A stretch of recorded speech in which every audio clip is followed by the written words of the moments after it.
राधे कृष्ण आप सभी को। कार्तिक से रिलेटेड पहले 2 वीडियोस हमारे चैनल पर आ चुकी हैं, जिनमें कार्तिक से रिलेटेड सभी जानकारी मैं आपको दे चुकी हूं। आई होप वो वीडियोस आपने देख ली होंगी, और अगर अभी तक नहीं देखी तो उन वीडियोस को एक बार ज़रूर देखिए, जिससे कि आपके सभी प्रश्नों का उत्तर उसमें मिल जाएगा।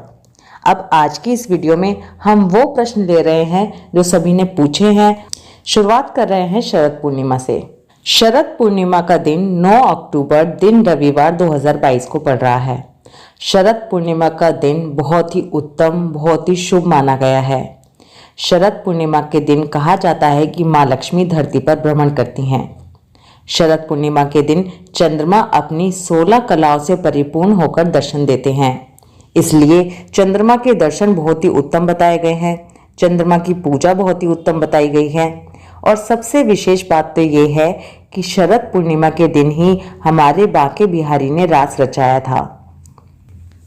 शरद पूर्णिमा के दिन साल में केवल एक ही बार हमारे बांके बिहारी जी वंशी धारण करते हैं। उनका रूप बड़ा ही मनमोहक होता है। सफेद रंग की पोशाक में वंशी धारण किए हुए बांके बिहारी जी के दर्शन अति दुर्लभ माने गए हैं।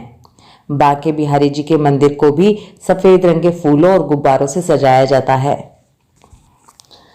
शरद पूर्णिमा के दिन चंद्र दर्शन को बहुत ही उत्तम बताया गया है। ये बात तो हम बचपन से ही सुनते आ रहे हैं कि शरद पूर्णिमा के दिन चंद्रमा की रोशनी में सुई में धागा पिरोने से नेत्रों की ज्योति बढ़ती है।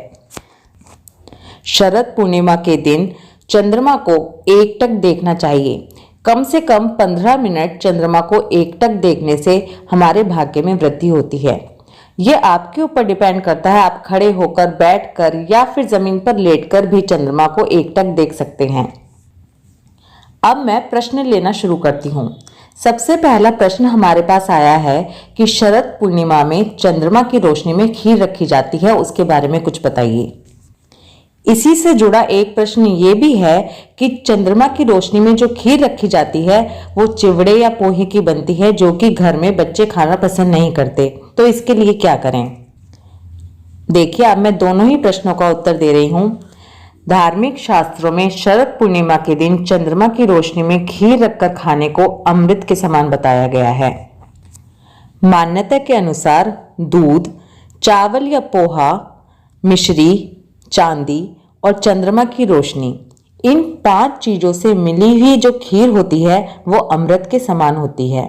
इसको ग्रहण करने से घर में सुख समृद्धि तो आती ही है, बच्चे आज्ञाकारी होते हैं और ये निरोगी भी करती है। चिवड़ा या पोहे की खीर अगर कोई खाना नहीं पसंद करता तो आप उसकी जगह चावल की खीर भी बना सकते हैं। इसमें आप बेशक चीनी डालिए, लेकिन 2 या 4 दाने मिश्री के जरूर डालिए। अगर आपके पास कोई चांदी की वस्तु है तो वो उसमें डालिए और फिर उसे चंद्रमा की रोशनी में रख दीजिए। कम से कम 3 घंटे तक ये खीर चंद्रमा की रोशनी में रखी रहनी चाहिए। आप चाहें तो पूरी रात के लिए भी इस खीर को चंद्रमा की रोशनी में रख सकते हैं। सर्दियों के दिन से शुरू हो जाते हैं, ठंडक शुरू हो जाती है, खीर खराब होने का कोई डर ही नहीं रहता। इसके बाद सुबह इस खीर को माता लक्ष्मी और भगवान विष्णु को भोग लगाने के बाद प्रसाद के रूप में ग्रहण करें। कोशिश करें ज्यादा से ज्यादा लोगों तक ये खीर पहुंचा सकें, ऐसा नहीं कि बस खीर बनाई और खुद ही खा ली। अब एक प्रश्न ये भी आया है कि अगर खीर कोई खाना पसंद नहीं करता तो क्या कोई भी सफेद रंग की मिठाई हम चंद्रमा की रोशनी में रख सकते हैं? जी नहीं, ऐसा बिल्कुल भी नहीं है। इस दिन खीर रखने का ही महत्व होता है, और अगर ये आपके घर में कोई खाना पसंद नहीं करता तो जरूरी नहीं है कि आप उसे पेट भर के ही खिलाएं। आप उसे 1 चम्मच, आधी चम्मच कुछ भी खिला सकते हैं, लेकिन ये कोई विधान नहीं है कि आप सफेद रंग का कुछ भी चीज चंद्रमा की रोशनी में रख दीजिए। इस दिन खीर रखने का ही महत्व बताया गया है।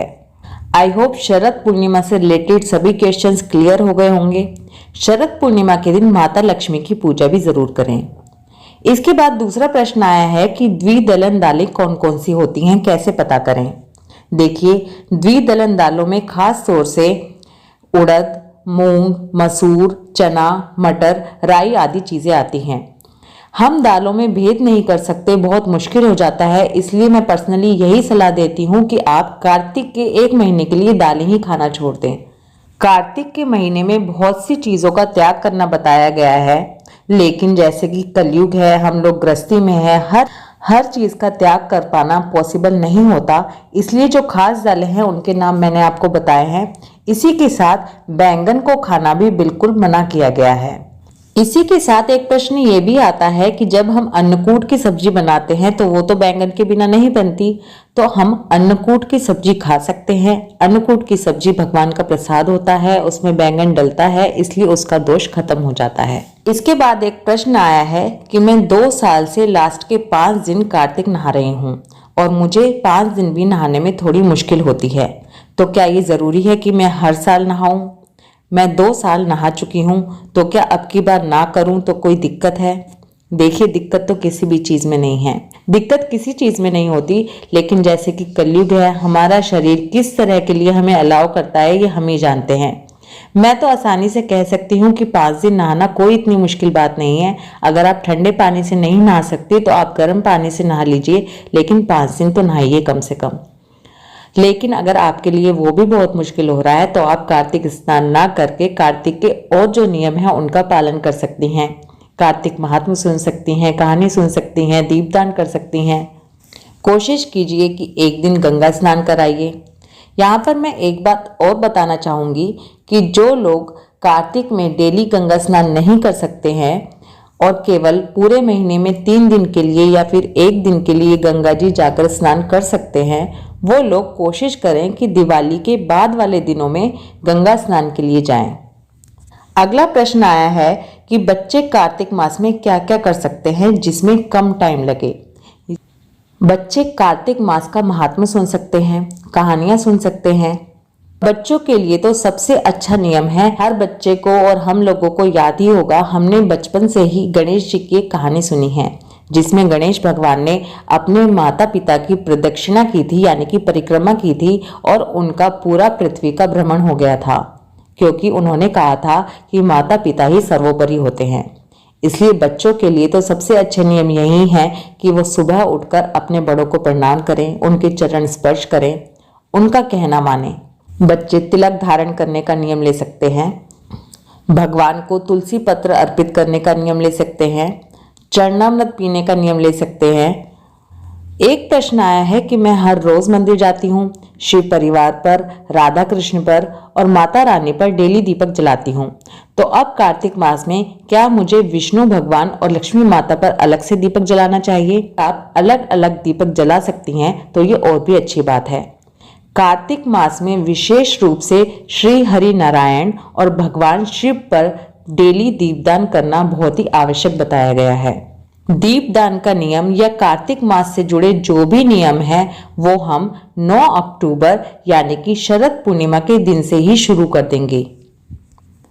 चाहे वो दीपदान हो, परिक्रमा हो या कोई भी नियम हो। इसी के साथ एक प्रश्न ये भी आया है कि अगर हम दीपक घर से ले जाना भूल जाते हैं तो क्या हम मंदिर के दियों का इस्तेमाल कर सकते हैं? तो देखिए, पहले तो मैं कहूंगी कि आप याद रखिए। इसी के साथ मैं ये भी बताऊंगी कि मिट्टी के दीपक को रीयूज नहीं किया जाता। जो भी मेटल के यानी कि चांदी, सोना, तांबा, पीतल इस तरह के जो दीपक होते हैं उनको आप धोकर यूज कर सकते हैं। लेकिन अगर आप मंदिर का दिया यूज कर रहे हैं तो उसके स्थान पर आप पैसे जरूर चढ़ा कर आइए। कहा जाता है जब हम मंदिर का कोई सामान लेकर मंदिर में ही चढ़ाते हैं तो वो एक तरह का उधार माना जाता है जो हम मंदिर से ले रहे हैं। इसलिए अगर आप मंदिर का दीपक, मंदिर का जल यूज करते हैं तो उसके लिए आप मंदिर में दक्षिणा जरूर चढ़ा कर आइए। एक प्रश्न ये भी आया है कि मैं सुबह के समय कार्तिक स्नान नहीं कर पा रही हूँ। कुछ फैमिली रीजन की वजह से मैं सुबह के समय कार्तिक महात्म्य और कहानियां भी नहीं सुन सकती, तो मैं क्या करूं? जिनके साथ इस तरह की प्रॉब्लम है, सुबह के समय टाइम नहीं होता कि वो पूजा में ज्यादा समय लगा सकें, वो लोग शाम के समय पूजा करें। शाम के समय तुलसा जी पर दीपदान करते समय वहां बैठकर कार्तिक महात्म्य कहानियां सुने। और जैसा कि मैंने पहले भी बताया था, कार्तिक के महीने में शरद पूर्णिमा से लेकर दामोदर अष्टकम को सुनना बहुत ही अच्छा होता है। कार्तिक के महीने को दामोदर मास कहा गया है। कार्तिक के महीने में रोजाना दामोदर अष्टकम सुनने से हमारी प्रीति भगवान के साथ और भी जुड़ जाती है। दामोदर अष्टकम की वीडियो ऑलरेडी हमारे चैनल पर है। संस्कृत में है, इसलिए हो सकता है आप उसके साथ बोल ना पाएं, लेकिन दामोदर अष्टकम को पूरे मन के साथ सुने और सुनते समय भगवान के दामोदर रूप का ध्यान करें।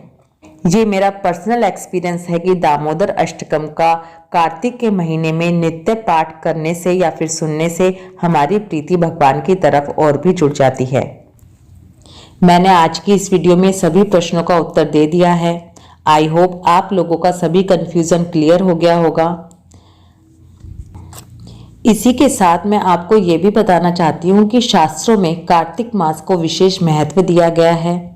बहुत सारे नियम कार्तिक मास को लेकर बताए गए हैं, लेकिन हम लोग कलयुग में हैं, ग्रस्त जीवन में हैं। हमारे लिए हर एक नियम को शास्त्रों के अनुसार फॉलो करना आसान नहीं होता। जो नियम बहुत आसानी से निभाए जा सकते हैं उन्हें बिल्कुल ना छोड़ें। सुबह ब्रह्म मुहूर्त में उठकर कार्तिक स्नान करें। अगर वो आपके लिए आसान नहीं है तो आप महात्मा सुने, कहानियां सुने, कोई ग्रंथ लगा सकते हैं, दीपदान कर सकते हैं, परिक्रमा कर सकते हैं।